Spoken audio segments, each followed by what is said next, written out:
We need leadership that will help modify that harsh behavior towards China on a geopolitical front. And we need some sanity as it comes to the economic trade policy. It's in both countries' best interest to lower tariffs, to reduce tensions, and to increase collaborations that will make the world a better place, a more peaceful and more prosperous place for both countries.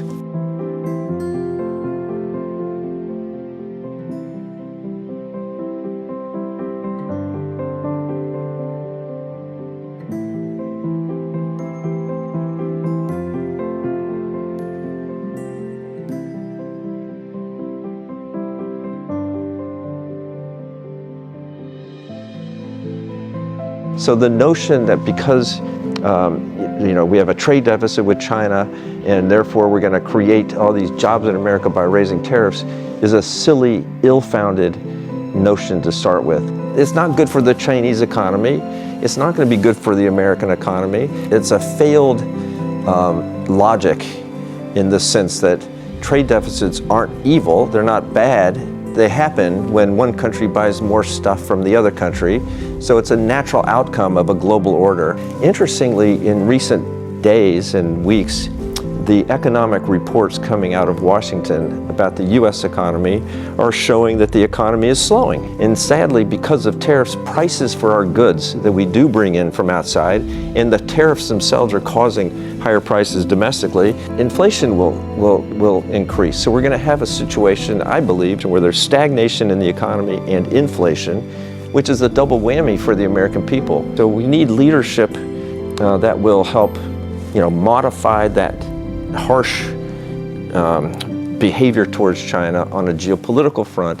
And we need some sanity as it comes to the economic trade policy. It's in both countries' best interest to lower tariffs, to reduce tensions, and to increase collaborations that will make the world a better place, a more peaceful and more prosperous place for both countries. There's an irrational fear that China will use technologies in a military context and will use it against us.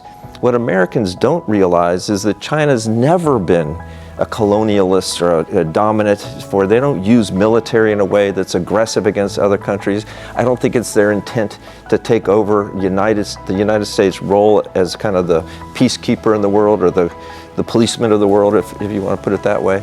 And so there's an irrational fear based on false narratives about China's intentions. It's like logistically impossible to decouple on all fronts. I think the much wiser move would be to open the markets for American companies to provide the technology that is enabling all kinds of developments in China, Europe, all around the world, and that's what I'm here promoting.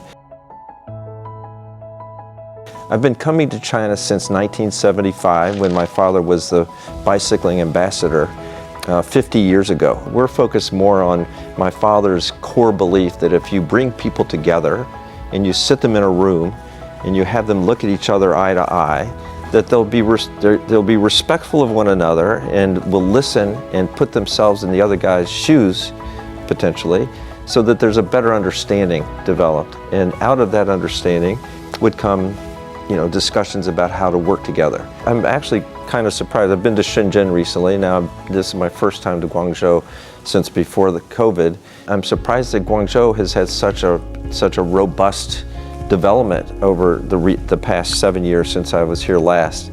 And because Shenzhen's been growing like a mushroom, it's like an amazing thing to witness. So this whole greater Bay Area is developing so rapidly and in such a productive way. And it seems to me it's kind of one of the real engines of China's kind of growth and development. For example, I was listening to the guy speak from Honor.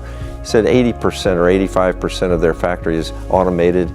If you can bring the state-of-the-art technology with high-tech precision manufacturing processes, I would think American partners, joint venture partners or partners would appreciate, having that kind of technical expertise coming into the country. We'd be very happy to work with Guangzhou-based, high-tech companies that are interested in taking advantage of the kind of big incentives